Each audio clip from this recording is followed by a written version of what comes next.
Friends, આજે આપણે બનાવીશું ઢાબા સ્ટાઇલ પાલક પનીરનું શાક, જેને બનાવવું ખૂબ જ ઈઝી છે. તો ચલો બનાવીએ. પનીર બનાવવા માટે મેં અહીંયા 1 લીટર દૂધ લઈ લીધું છે અને એ જે દૂધ ડેરીમાં મળતું હોય મેં એ જ લીધું છે. કોઈ ફૂલ ફેટ મિલ્ક નથી લીધું.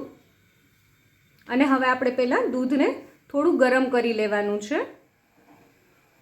5 મિનિટ જેવો સમય થઈ ગયો છે. તમે જોઈ શકો છો દૂધમાં થોડી થોડી તર જામવા માંડી છે. આ સમયે આપણે ગેસની ફ્લેમ થોડી સ્લો કરી નાખશું. અને મેં અહીંયા જે એક નોર્મલ લીંબુ આવે એનો રસ કાઢીને લીધો છે. જો તમે ચમચીથી જુઓ તો જે આપણે રેગ્યુલર જે આપણા કિચનની ચમચી હોય એ 2 ચમચી જેટલો લીંબુનો રસ છે એ આપણે આમાં એડ કરી દેશું. અને હવે આપણે હલાવી લેવાનું છે અને ગેસની ફ્લેમ આપણે મીડિયમ જ રાખવાની છે. મેં અત્યારે લીંબુનો રસ એમનેમ જ ઉમેર્યો છે, આમાં મેં પાણીનો ઉપયોગ નથી કર્યો. હવે તમે જોજો તો 2 થી 3 જ મિનિટમાં આપણું દૂધ સરસ રીતે ફાટવા માંડશે. હવે તમે જોઈ શકો છો 1 થી 2 જ મિનિટ થઈ છે અને આપણું દૂધ સરસ રીતે ફાટવા માંડ્યું છે અને એમાંથી પનીર નીકળવા માંડ્યું છે. તમે જોઈ શકો છો.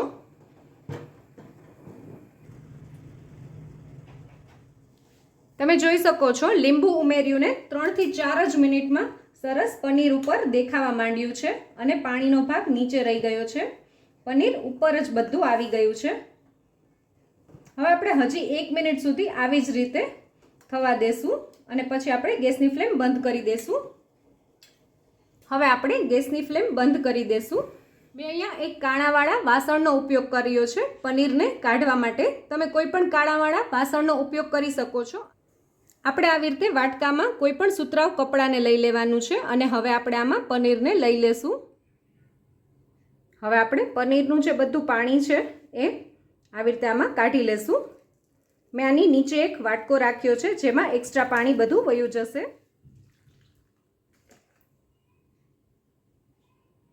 તમે જોઈ શકો છો સહેજ પણ પનીર તળિયે ચોટ્યું નથી. અને આપણે બધા પનીરને આવી રીતે કપડામાં લઈ લીધું છે.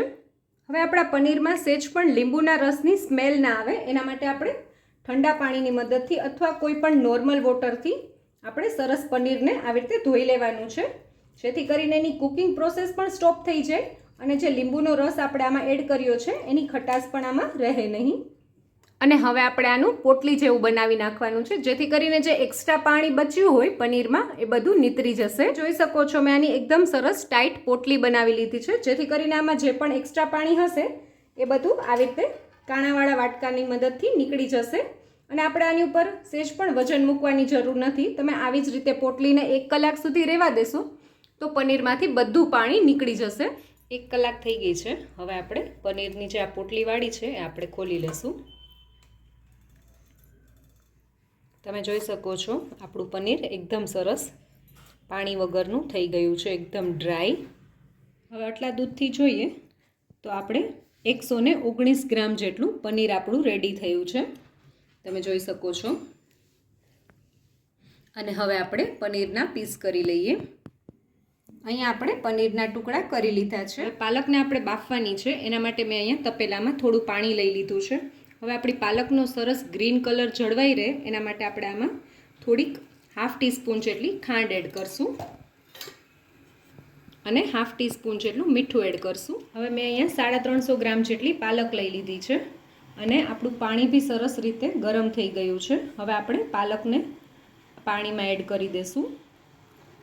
હવે આપણે ગરમ પાણીમાં પાલકને 2 થી 3 મિનિટ સુધી જ બોઇલ કરવાની છે.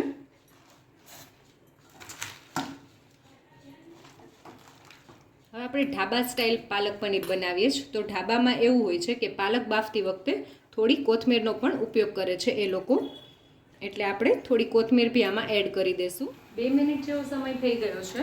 હવે આપણે પાલકને પાણીમાંથી કાઢી લઈએ. આપણે બધું પાણી નિતારી લેવાનું છે.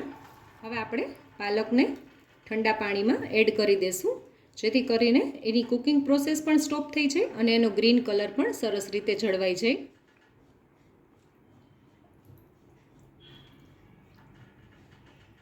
હવે આપણે પાલકને ઠંડા પાણીમાંથી કાઢી લેશું અને એને સાવ નિતારી લેવાની છે.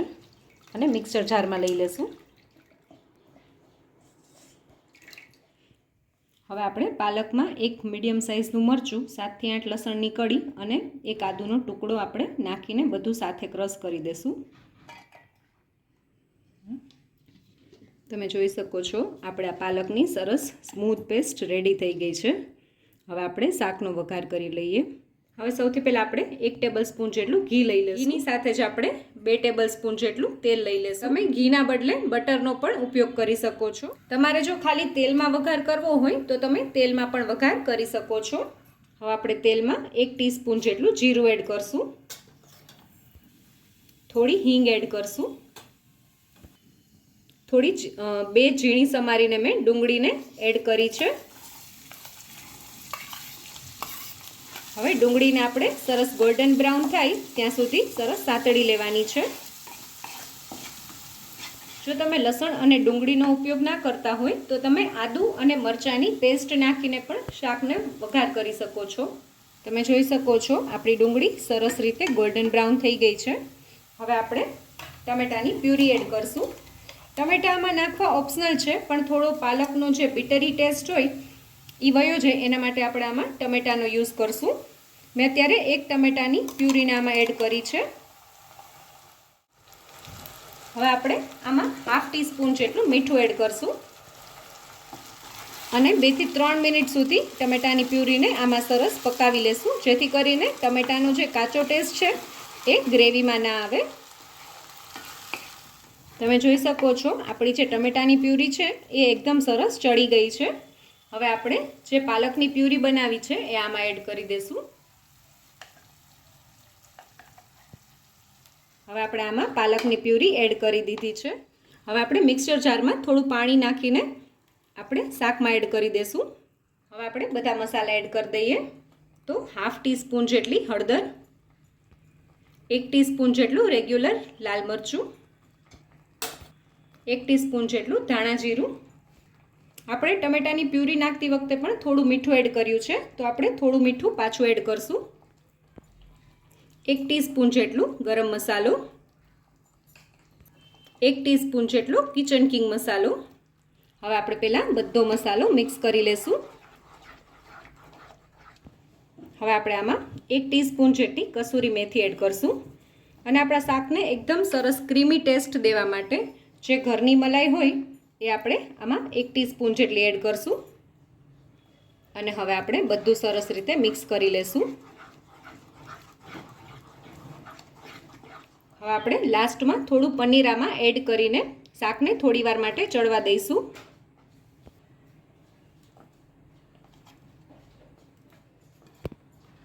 હવે આપણે બધું સરસ રીતે મિક્સ કરી લેશું.